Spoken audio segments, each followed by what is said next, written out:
여러분 안녕하십니까? 이제 여러분과 제가 함께 성경의 구약 성경에 나와 있는 예언서 다니엘서를 공부하겠습니다. 많은 사람들이 구약 성경을 통독하다가 이제 다니엘서를 만나게 됩니다. 전반부에는 아주 흥미진진한 이야기들이 많이 나오고 또 많은 교훈들을 주고 있습니다. 아주 재미있는 이야기죠. 특히 어린이들에게 이 다니엘의 이야기는 아주 흥미진진합니다. 그런데 이제 7장이 시작되면은 매우 어려운 상징들이 나오고 가르쳐주는 사람이 없으면 이해할 수 없는 예언들이 나옵니다. 그래서 많은 사람들이 사실 이 다니엘서를 잘 공부를 하지 않고 제대로 잘 모르고 있습니다. 그런데 사실 내용은 굉장히 중요한 것들입니다. 그래서 이번에 이 다니엘서를 좀 함께 공부하려고 하는데 제가 다음 시간부터 약 13번에 걸쳐서 이 다니엘서를 공부할 것인데 오늘 그 다니엘서를 공부하기에 앞서서 이 다니엘서의 총론이라고 할 수 있는 그런 내용들을 좀 먼저 다루겠습니다. 이 다니엘서는 종말 시대를 예언한 책이라 그렇게 말할 수 있습니다. 성경에 의하면은 예수님께서 장차 재림하셔서 인류를 구원하시는 그 놀라운 드라마틱한 이 구원의 역사가 나오는데 성경에서는 대체로 그 예수님께서 재림하시기 전의 시대를 종말 시대라고 합니다. 그런데 이 다니엘서는 그 종말 시대를 위해서 쓰여진 책입니다. 그리고 지금 우리가 살고 있는 시대는 거의 종말 시대입니다. 그래서 이 책이 아주 중요한 거죠. 성경절 몇 절 보겠습니다. 이사야 46장 10절에 보면은 내가 종말을 처음부터 고하며 아직 이루지 아니한 일을 옛적부터 보이고, 이게 종말이라고 하는 단어가 나옵니다. 그 다음에 디모데후서 3장 1절에 보면 내가 이것을 알라 말세에 고통하는 때가 이르리니, 여기는 또 이 말세라고 하는 단어가 나옵니다. 베드로전서 1장 5절에도 이 말세라고 하는 말이 다시 나옵니다. 너희가 말세에 나타내기로 예비하신 구원을 얻기 위하여. 그러니까 이 구원이 완성되는 예수님의 재림은 마지막 시대에 일어날 일입니다. 특히 다니엘서 12장 4절에 보면 다니엘아 마지막 때까지 이 말을 간수하고 이 글을 봉함하라. 바로 이 말 때문에 많은 사람들이 다니엘서를 덮어놓고 열질 않습니다. 마지막 때까지 이 말을 간수하고 봉함하라고 했으니까 뭐 이 책은 하늘에 가서 공부할 책이다 이렇게까지 말하는 분들이 계시는데, 여기 마지막 때라고 하는 것은 예수님의 재림 직전의 한 시대를 말합니다. 그렇기 때문에 이 다니엘서는 예수님이 재림하기 전에 이 말세에 펼쳐지고 가르쳐져서 많은 사람들이 예수님의 재림을 대비하여 준비하도록 하기 위해서 쓰여진 책입니다.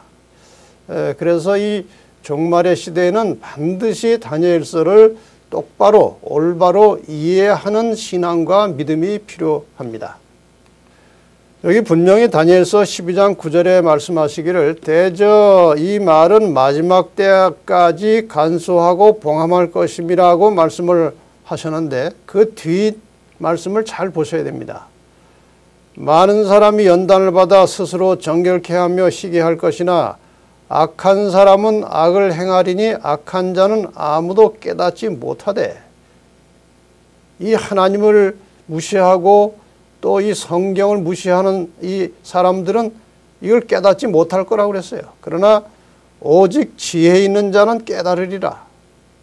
이게 덮여있는 책이 아니고 말세가 되면은 이 책이 펼쳐져서 지혜 있는 자는 이 말씀을 깨닫겠다고 했습니다. 이제 저와 함께 이 다니엘서를 공부하는 동안에 하나님께서 성령을 통해서 지혜를 주셔서 이 말씀을 바르게 잘 깨달아 알게 되기를 바랍니다. 먼저 이 성경에 기록된 인류가 구원받는 역사를 개략적으로 잠깐 이 성경 역사에 기초해서 살펴보겠습니다. 이 지구상의 인류의 역사는 하나님께서 인간을 창조하심으로 시작이 되었습니다. 인간이 창조된 지 얼마 안 돼서 하나님께서 금하신 선악과를 따먹고 이제 범죄하게 되었죠. 근데 인간이 타락을 해서 범죄해서 죽게 되자마자 하나님께서 창세기 3장 15절을 통해서 이 죽을 수밖에 없는 인간을 구원하시겠다고 약속을 하십니다. 그 약속의 핵심 속에 들어있는 내용이 여자의 후손이라는 말인데, 이 여자의 후손은 곧 예수 그리스도를 가리키는 상징적인 용어였습니다.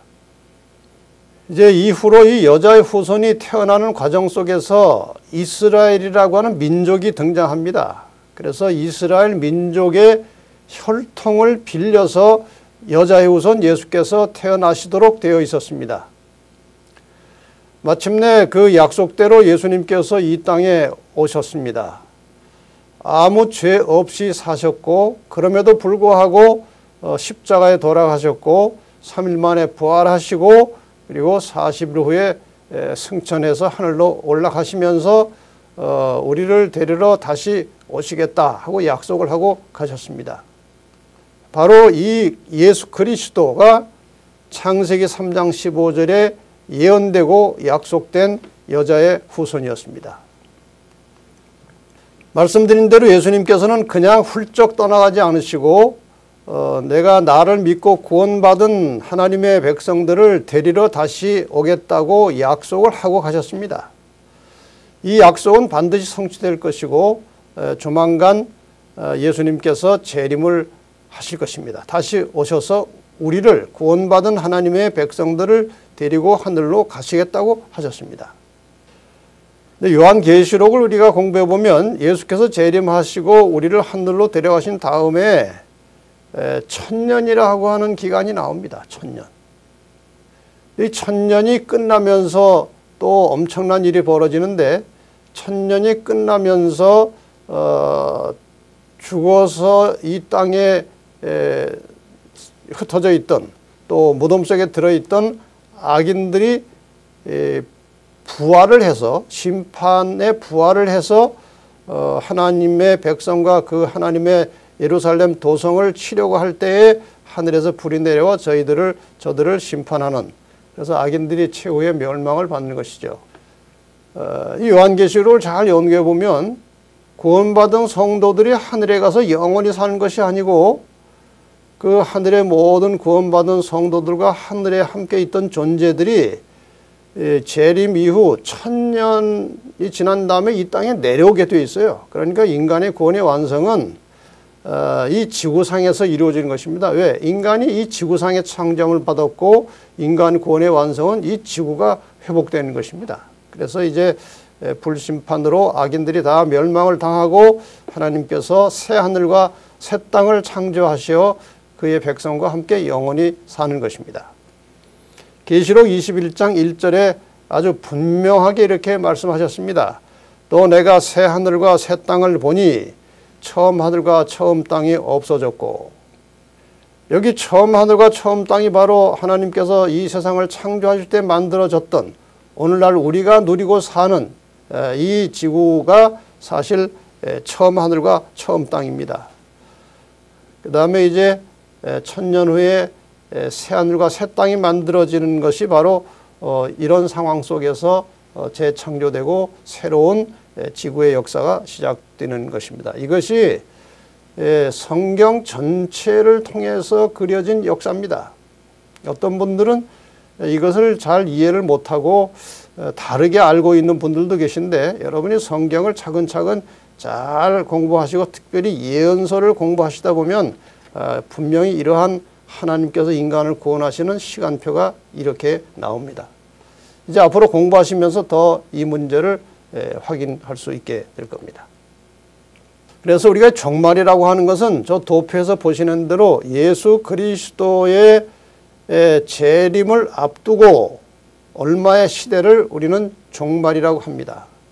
근데 성경의 여러 가지 그 예언과 예수님의 재림의 징조를 살펴보면은 이 종말의 시대가 거의 1800년대를 전후로 해서 재림의 많은 징조들이 일어나면서 예언이 성취되면서 재림이 가까이 임박했다고 하는 종말을 알려주고 있습니다. 이것이 전체적인 그림이에요. 그러므로 다니엘서는 이 종말의 시대에 펼쳐져서 공부해야 되고 가르쳐야 하고 많은 사람들이 제대로 깨닫고 있어야 하는 것이죠. 여러분이 아시는 대로 기독교는 역사 종교입니다. 기독교에서 말하는 이 구원이라고 하는 것이 어떤 환상이나 꿈속에서 이루어지는 게 아니고 역사적 시간과 공간 속에서 이루어지는 것이기 때문에 기독교를 제대로 이해하려면 성경 예언을 통해서 나타난 역사를 바르게 알고 이해를 해야 합니다. 다음에 성경절 하나 보겠습니다.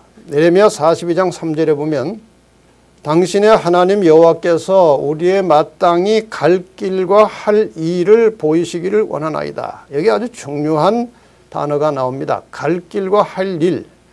하나님의 구원받은 백성들은 지금 어디를 향해 갈 것이냐, 그리고 그 가는 여정에서 무엇을 하고 어떻게 살아야 될 것이냐, 이 문제를 지금 생각하고 있는 것입니다.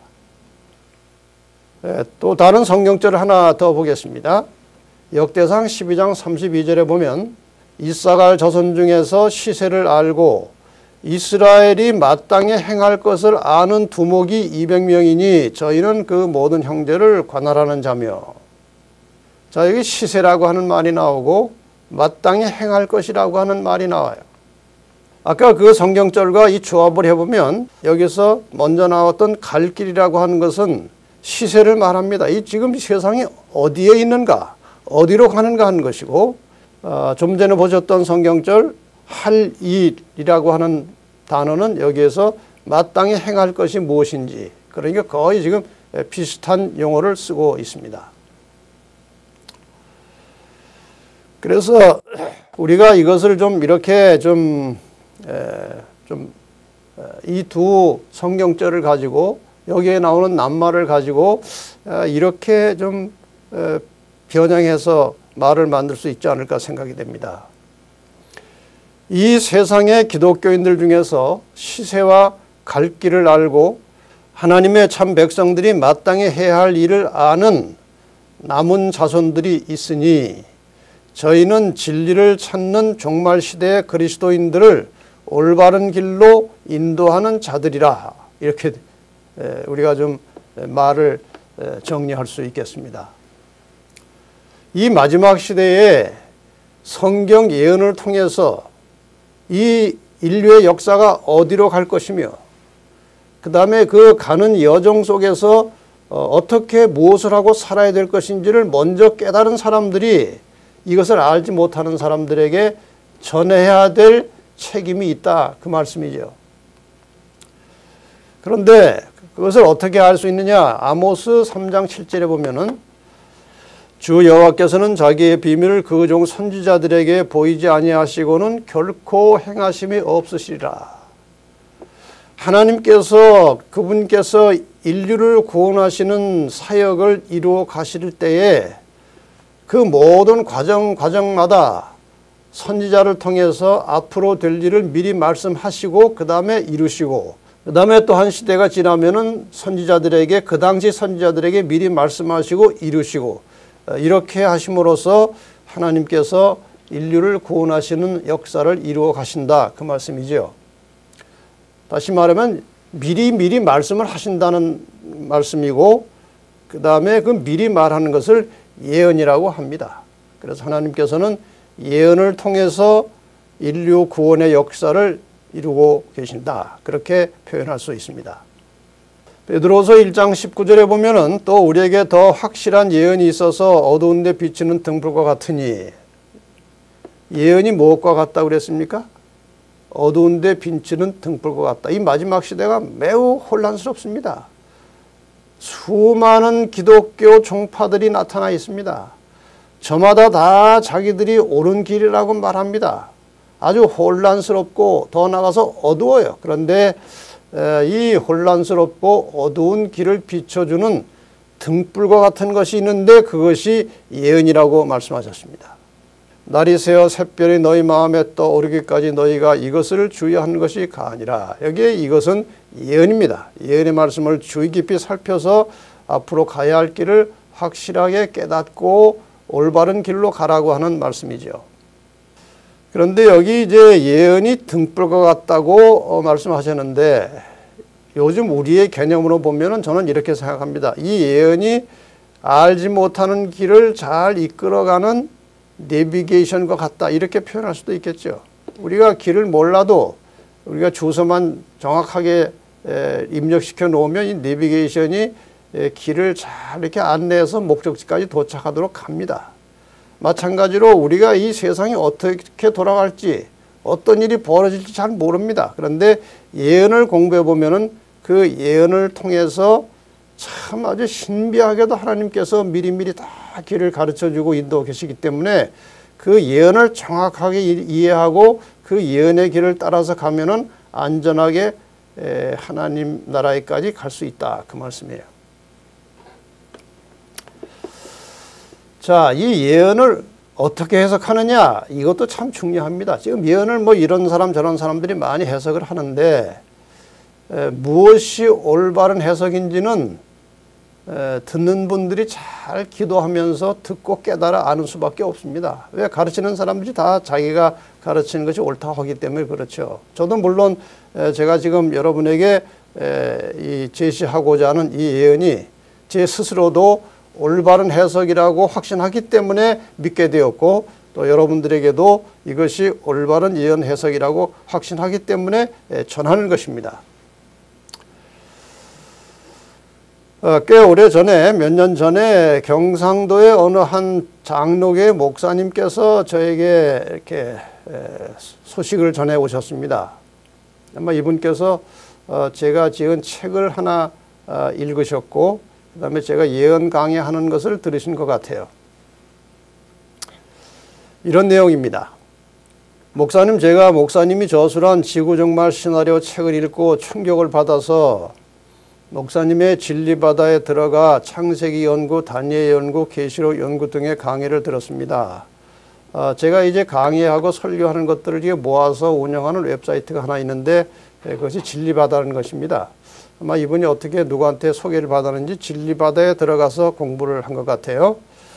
제 신앙이 분명히 잘못되었고 그동안 속아서 믿었다는 생각이 들었습니다. 제가 목사이기 전에 한 그리스도인으로 참된 진리를 찾아서 진실한 신앙을 하기 위해서 계속 노력을 해왔지만 늘 무엇인지 허전했고, 특별히 예언의 말씀을 제대로 깨달아 보려고 많은 책들을 구입해 봤지만 너무 혼란스럽고 이해가 되지 않았습니다.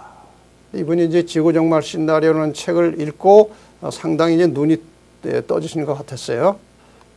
그런데 창세기 3장 15절을 중심으로 해서 예언을 풀어 해석하시는 목사님의 강의를 듣고 너무나 분명하고 확실하여 깊은 깨달음을 얻었습니다. 이 성경의 모든 예언을 풀어가는 데 있어서 매우 중요한 핵심적인 성경절이 하나 있는데 그것이 창세기 3장 15절입니다. 이 창세기 3장 15절을 제대로 이해하면 성경 전체가 풀어져서 열리고, 다른 성경을 아무리 많이 알아도 창세기 3장 15절을 제대로 이해하지 못하면 막히게 되어 있습니다. 그래서 다음 시간에 우리가 다니엘서를 공부하기 전에 모든 예언의 열쇠가 될 수 있는 창세기 3장 15절을 잠깐 공부를 하려고 합니다. 사실 성경의 예언은 다니엘과 요한계시록만이 아니고 성경 전체의 약 5분의 1 정도의 내용이 예언적 언어로 되어 있습니다. 그러니까 무엇이 될 것이다, 할 것이다 하는 미래형의 문장은 하나님께서 선지자를 통해서 미래형으로 주신 모든 문장은 다 예언입니다. 그래서 성경 예언이 많은데 그 중에서도 가장 최초로 말씀하신 예언이 창세기 3장 15절입니다. 여러분이 그림을 보시면 대략 무슨 내용인지 아실 것입니다. 아담과 하와가 이제 금지된 과일 선악과를 먹고 이제 갑자기 이제 상황에 변화가 왔습니다. 두려운 마음이 생겼고 불안했고 수치스러웠고 매우 이상한 상태로 변했습니다. 그래서 숨었습니다. 숨어서 무화과나무 잎사구로 이렇게 임시로 옷을 하나 만들어서 부끄러움을 가리고 그렇게 초조한 상태로 있는데 하나님께서 에덴 동산에 임하셨습니다. 하나님이 아담에게 물으십니다. 아담아, 너 어디 있느냐? 왜 그러고 있느냐? 선악과 먹었냐? 그때 아담이 하와가 주어서 먹었습니다. 다시 하나님께서 하와에게 물으십니다. 선악과를 왜 먹었냐? 뱀이 줘서 먹었습니다. 하나님께서는 뱀에게 묻지 않으셨습니다. 왜냐하면 지금 이 에덴 동산에서 이 창세기 3장에 보면은 하와하고 뱀하고 대화하는 장면이 나오는데요. 뱀은 말을 못합니다. 지금 뱀이 말을 하고 있다는 것은 그 속에 사탄이 들어가서 사탄의 영이 뱀을 통해서 하와에게 말하고 있는 겁니다. 그래서 하나님께서는 이미 타락한 존재였던 이 사탄에게 뱀에게 뭐라고 묻지 않으시고 바로 선언을 하셨는데 그것이 창세기 3장 15절입니다. 그래서 이 창세기 3장 15절은 내가 너로 할 때에 나는 하나님이고 너는 뱀 곧 사탄입니다. 내가 너로 여자와 원수가 되게 하고 너의 후손도 여자의 후손과 원수가 되게 하리니 여자의 후손은 내 머리를 상하게 할 것이요 너는 그의 발꿈치를 상하게 할 것이니라. 자, 아주 간단한 내용입니다. 너가 나오고 너의 후손이 나옵니다. 그 다음에 여자가 나오고 여자의 후손이 나옵니다. 싸웁니다. 싸워서 여자의 후손은 뱀의 사탄의 머리를 상하게 하고 사탄은 여자의 후손의 발꿈치를 상하게 할 것이다. 예언이죠. 자, 이것을 좀 하나씩 풀어봅시다. 우선 내가는 말씀드린 대로 하나님께서 너로의 너는 뱀, 사탄, 마귀를 가리키는 것입니다. 그러니까 너하고 사탄하고 여자와 원수가 된다. 여자는 성경에서 상징적으로 쓰일 때 하나님의 백성 혹은 교회를 가리킵니다. 그래서 내가 교회와 혹은 교회를 구성하고 있는 하나님의 백성들과 이제 싸울 것이다. 원수가 될 것이다. 그런 말씀이고 너의 후손과 여자의 후손이 원수가 된다. 그랬어요. 너의 후손은 누굴까요? 사탄의 세력들입니다. 이 땅에서 사탄의 뜻을 이루어가는 사탄의 일을 대행하는 모든 악의 세력들을 여기에서 너의 후손이라고 하는 것입니다. 그 다음에 너의 후손과 그 여자의 후손이 원수가 되겠다고 했는데 이 여자의 후손은 메시아이신 예수 그리스도를 상징하는 것입니다. 성경적으로 좀 설명을 드리겠습니다. 매우 중요한 문제이기 때문에. 그 여자의 후손에 대해서 갈라디아 4장 4절에 보면은 때가 참에 하나님이 그 아들을 보내사 여자에게서 나게 하시고 예수 그리스도께서 여자에게 나셨다는 말에는 두 가지 의미가 있습니다. 여자는 아까 말씀드린 대로 교회 혹은 하나님의 백성의 의미를 가지고 있습니다. 구약의 여자는 이스라엘입니다. 신약의 여자는 교회입니다. 그러니까 예수님께서 구약의 여자로 표상된 이스라엘 민족의 혈통을 빌려서 이 땅에 태어나셨기 때문에 여자에게서 났다 이렇게 되어 있습니다. 그리고 여자의 후손입니다. 그 다음에 또 하나 우리가 좀 생각해 볼 이 문제는 구약의 모든 그 족보는 남성 위주입니다. 아브라함이 이삭을 낳고 이삭이 야곱을 낳고, 왜냐하면 그 씨가 남자에게서 나온 것이기 때문에 다 그 남자의 이름으로 혈통이 이어져 갑니다. 그런데 이 지구상에 태어난 모든 사람 중에서 남자의 씨와 관계없이 태어난 딱 한 존재가 계신데 그분이 성령으로 잉태돼서 태어나신 예수 그리스도이십니다. 바로 여자 마리아에게서 바로 나왔습니다. 그런 뜻에서 여자의 후손이라고 할 수 있겠죠. 갈라디아 3장 16절에 보면은 이 약속들은 아브라함과 그 자손에게 말씀하신 것인데 여럿을 가리켜 그 자손들이라 하지 아니하시고 오직 하나를 가리켜 네 자손이라 하셨으니 곧 그리스도라.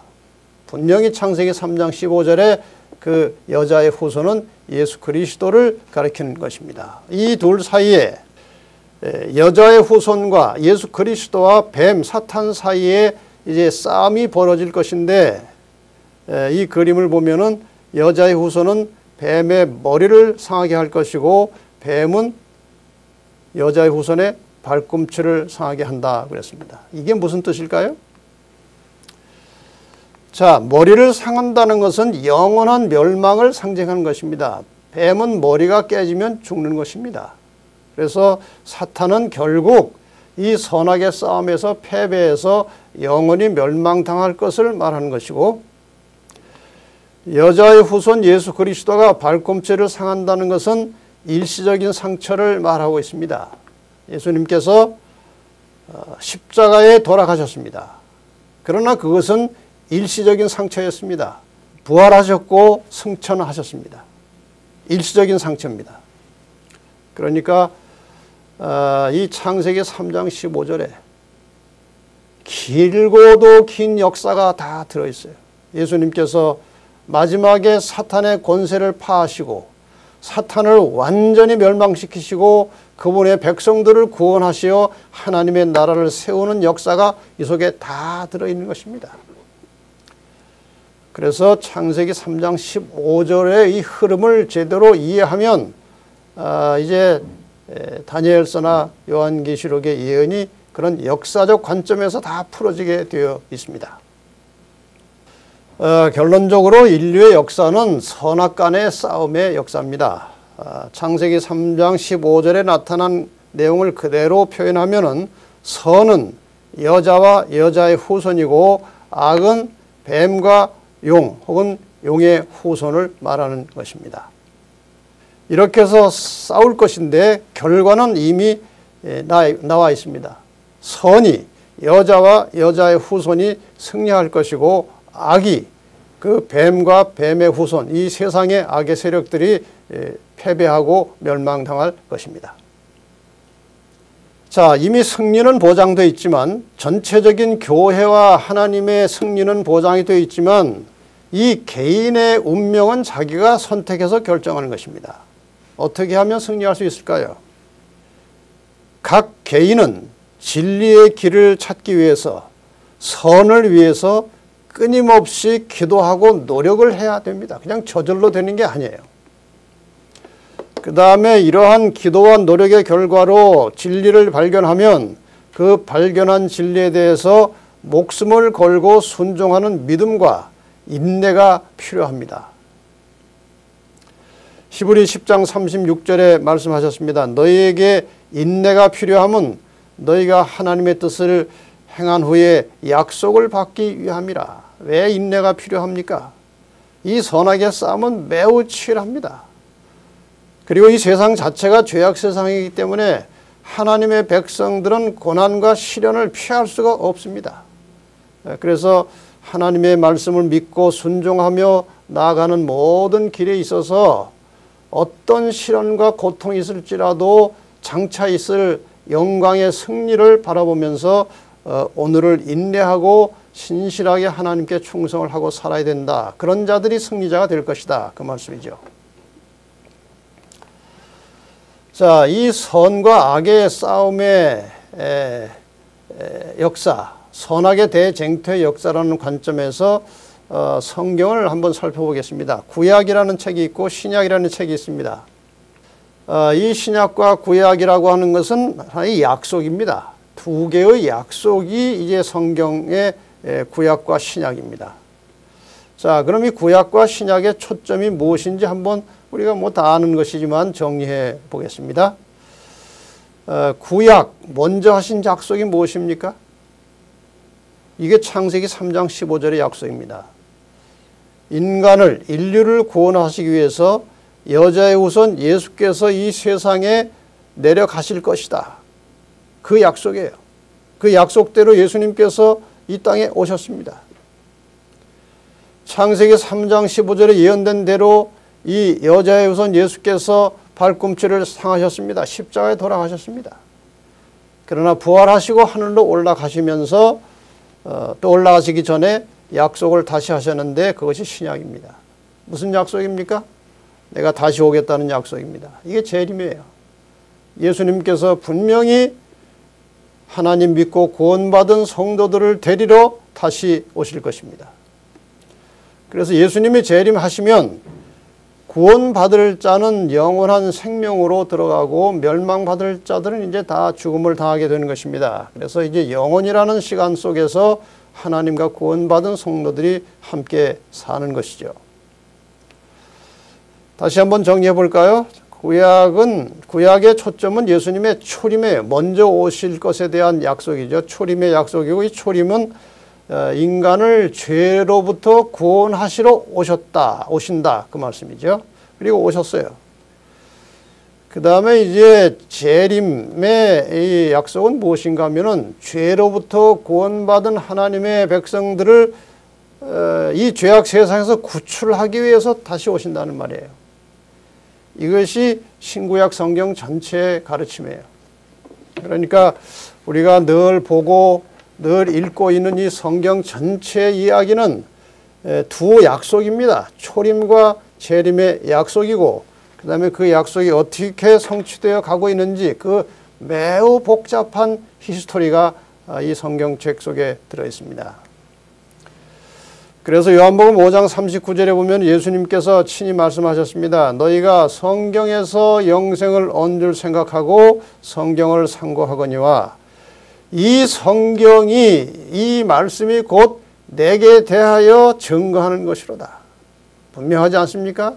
성경 전체는 예수 그리스도의 초림과 예수 그리스도의 재림을 말하고 있는 것이죠. 자, 이 성경 전체를 또 다른 측면에서 이 구도적인 측면에서 한번 확인을 더 해보겠습니다.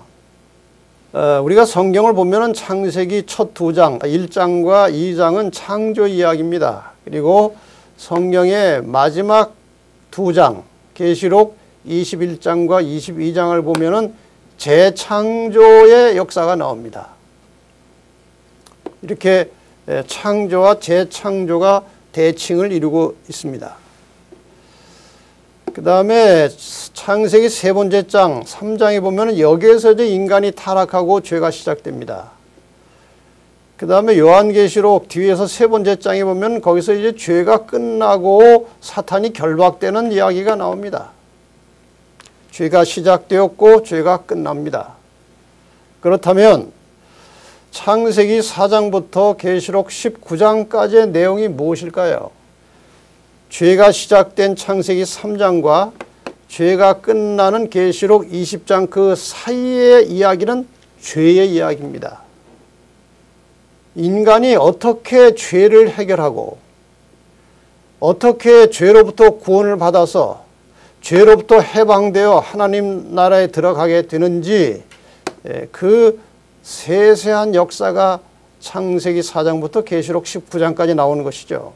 그래서 이 내용 전체는 이 죄를 해결하는 핵심적인 주체 예수 그리스도의 십자가를 중심으로 하는 이 선악간의 대쟁투의 역사가 이 중앙에 들어 있습니다. 그러니까 이 시작된 죄는 예수 그리스도의 오심으로 해결이 시작되었고 그 다음에 이 죄는 예수께서 재림하심으로 끝납니다.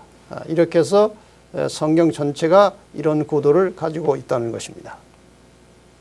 자, 그럼 이 용과 여자의 싸움이 어떻게 진행되고 어떻게 종결되는 것인지 그 내용을 잠깐 좀 도표를 가지고 보겠습니다.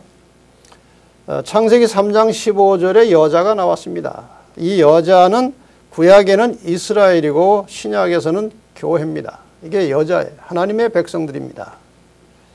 이 여자를 사탄이 용이 공격을 하는데 국가적 개념에서 이스라엘을 가장 최초로 공격한 나라는 애굽이죠.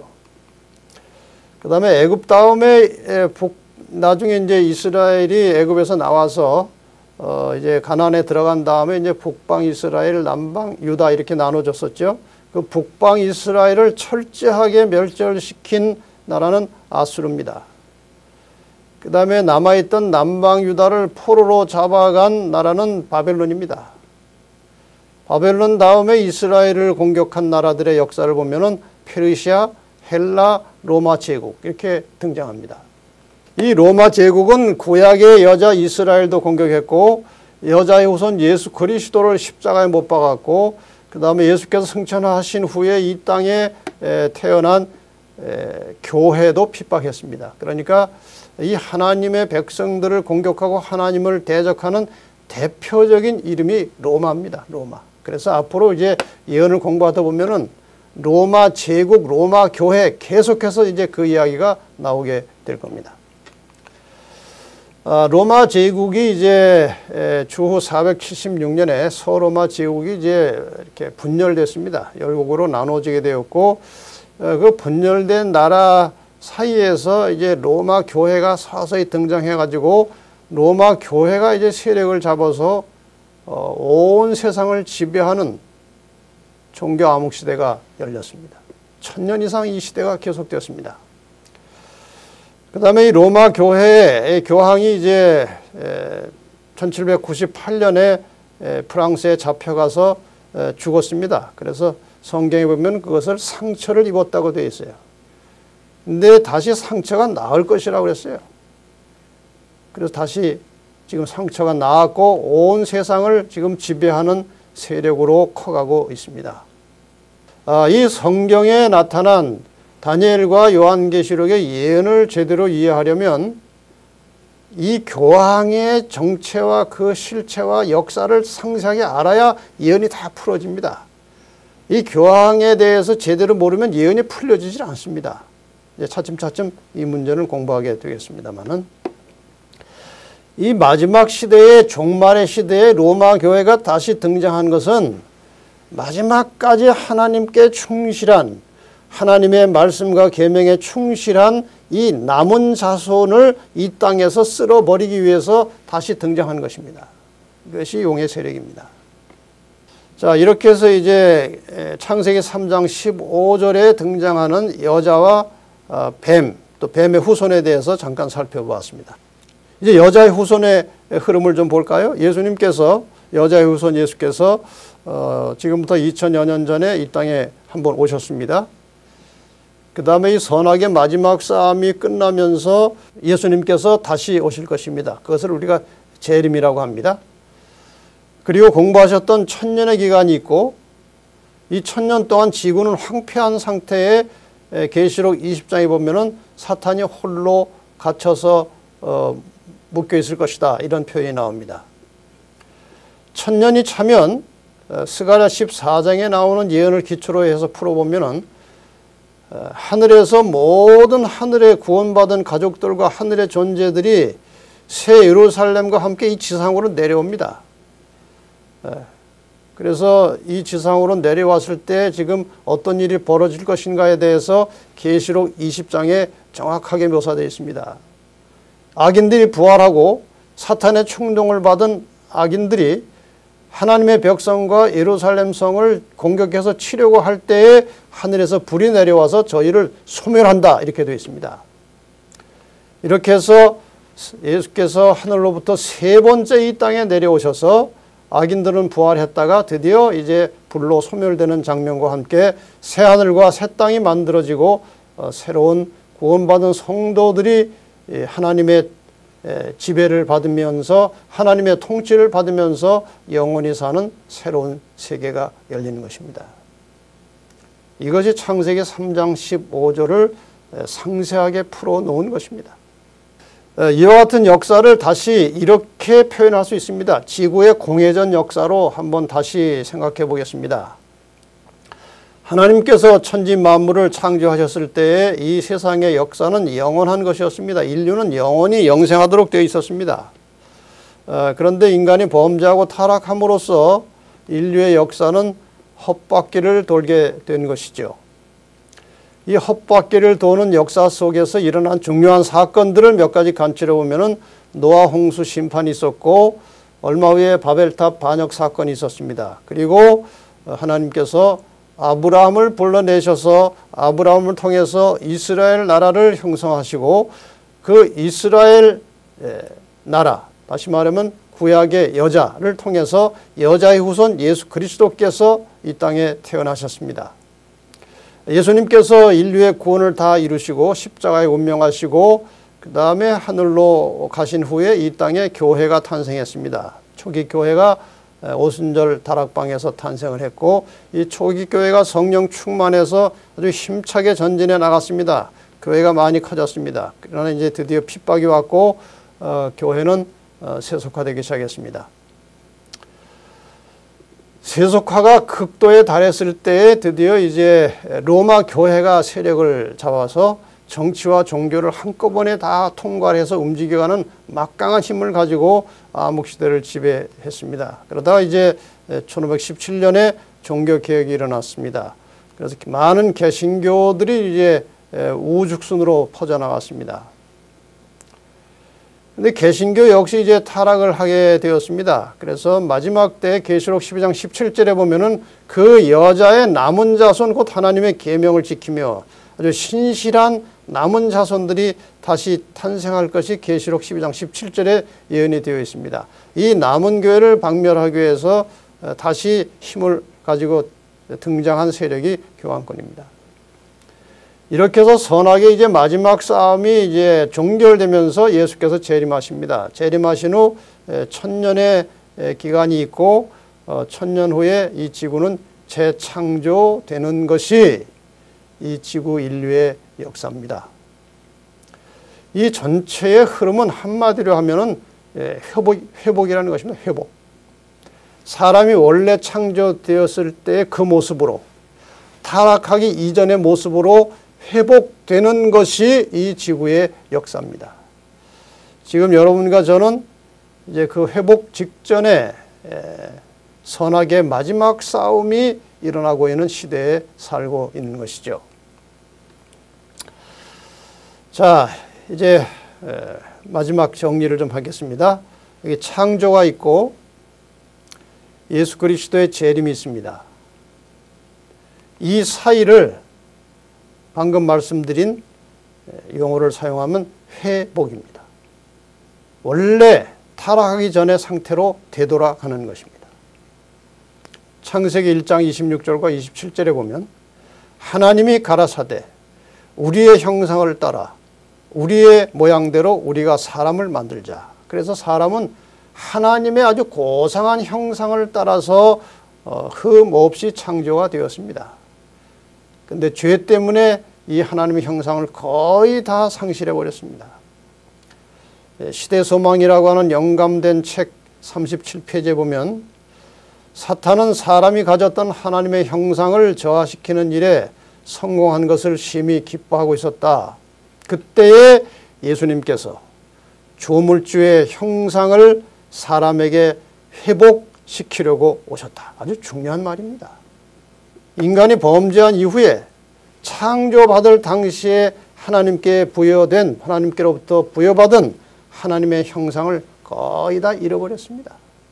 예수께서 오신 목적은 그 인간의 죄를 해결하시고 그 죄를 해결한 인간을 다시 원래 하나님의 형상대로 회복시키기 위해서 오셨다고 되어 있습니다.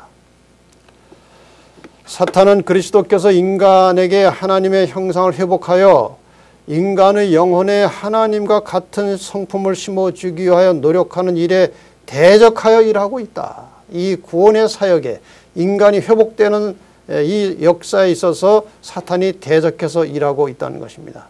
그래서 복음의 본질은 우리가 예수 그리스도를 믿고 구원받은 것은 그냥 막연한 환상이나 추상이 아니고 실제 인간의 존재 속에서 하나님의 형상이 회복되는 것입니다. 그래서 복음의 본질은 회복 사업이다라는 말도 있습니다. 자, 그래서 이 다니엘서라고 하는 것은 인간을 죄에서 구속하시고 회복시키시는 하나님의 계획을 방해하고 파괴시키는 사탄의 전술 전략이 역사적으로 다 예언이 되어 있습니다. 그래서 예언이 중요한 거예요. 사탄의 전술에 이용되는 세상의 나라들과 왕들과 세력들이 누구인지를 예언을 통해서 상세하게 설명하고 있습니다. 그러니까 이 예언을 제대로 모르면 누가 하나님의 적인지, 누가 하나님의 백성을 대적하고 있는지 알 수가 없습니다. 예언을 알아야 양의 탈을 쓰고 나타나는 이리를 분별할 수 있게 되는 겁니다. 그래서 예언은 아주 중요한 거예요. 그 다음에 그들이 하나님을 대적하는 이 세상의 악의 세력들이 하나님을 대적하고 성도를 핍박할 때 어떤 방법을 사용할 것인지 그 전략을 예언이 가르쳐주고 있습니다. 그러니까 예언을 모르면 아무것도 모르는 것입니다. 선악의 싸움에서 이길 가능성이 별로 없어져요. 예언을 잘 모르면요. 그 다음에 사탄과 그의 후손들이 성도들을 핍박할 때에 어떤 사람들이 끝까지 견디고 살아남게 될 것인지를 가르쳐주고 있습니다. 예언에 그것이 다 나옵니다. 그리고 사탄이 아무리 성도를 핍박할지라도 마침내 하나님의 백성들이 승리해서 영광의 왕국을 상속받을 것을 예언이 가르쳐주고 있습니다. 이러한 선악의 치열한 싸움터에서 하나님의 백성들의 군대 장관으로 일하시는 분이 바로 예수 그리스도이십니다. 그래서 다니엘서의 주인공은 예수 그리스도이십니다. 이제 다음 시간부터 예수 그리스도를 중심으로 일어나고 있는 이 선악의 싸움이 어떤 양상으로 벌어지고 있는지, 그리고 어떻게 그렇게까지 왔는지, 이 모든 역사, 그리고 앞으로 어떻게 될 것인지 이 모든 역사를 이제 공부하게 될 것입니다. 여러분 다음 시간부터 빠짐없이 이 공부를 충실하게 잘 함께 공부하셔서 이 마지막 시대, 이 어두운 세상에서 예언이라는 빛을 통해서 안전하게 하늘까지 도착하는 그러한 성도들이 되시기를 바랍니다. 감사합니다.